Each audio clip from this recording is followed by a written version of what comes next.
भारत चांद पर पहुंचने वाला चौथा देश बन गया। इससे पहले अमेरिका, चीन और सोवियत यूनियन चांद पर पहुंचे थे, लेकिन चांद के दक्षिणी ध्रुव पर पहुंचने वाला पहला देश भारत रहा। 14 पृथ्वी दिनों में ही इसने एक महत्वपूर्ण मिशन को पूरा किया है। चंद्रयान 3 ने वैज्ञानिकों को बहुमूल्य डेटा और चंद्रमा का पता लगाने के लिए और ज़्यादा प्रेरणा दी है। भारतीय अंतरिक्ष अनुसंधान संगठन ने इसके नतीजों को दुनिया के साथ साझा किया। चंद्रयान 3 के प्रज्ञान रोवर ने चांद से जुड़ी महत्वपूर्ण जानकारियां दी हैं। चंद्रयान के प्रज्ञान रोवर के डेटा से पता चलता है कि इसकी मिट्टी में लोहा, टाइटेनियम, एल्युमिनियम और कैल्शियम है। इसके अलावा वैज्ञानिकों को हैरान करने के लिए इसमें सल्फर भी है।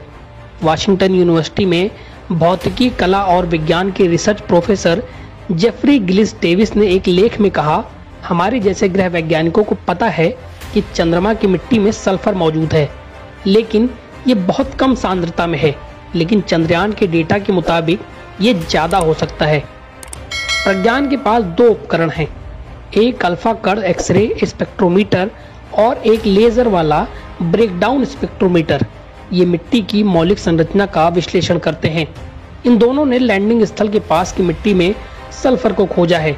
चंद्रमा के ध्रुवों के पास की मिट्टी में मौजूद सल्फर चांद पर जाने वाले अंतरिक्ष यात्रियों को वहां रहने में मदद कर सकता है। ये नया डेटा विज्ञान का एक उदाहरण बन जाएगा। चांद पर मुख्य तौर पर 2 ही तरह की चट्टानें हैं, एक गहरी ज्वालामुखी चट्टान और दूसरी चमकीली भूमि। इन्हीं दोनों के कारण हमें चांद पर एक चेहरे की छवि दिखाई देती है।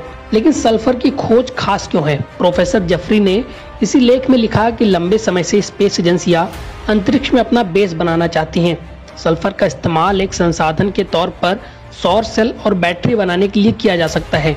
सल्फर आधारित उर्वरक और निर्माण के लिए इनका इस्तेमाल हो सकता है।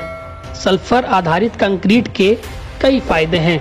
जहां नॉर्मल कंक्रीट से बनी ईंट को सूखने में हफ्ते लगते हैं, तो सल्फर वाली कंक्रीट को कुछ ही घंटे में मजबूती मिल जाती है।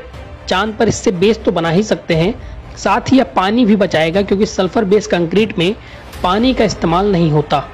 NBT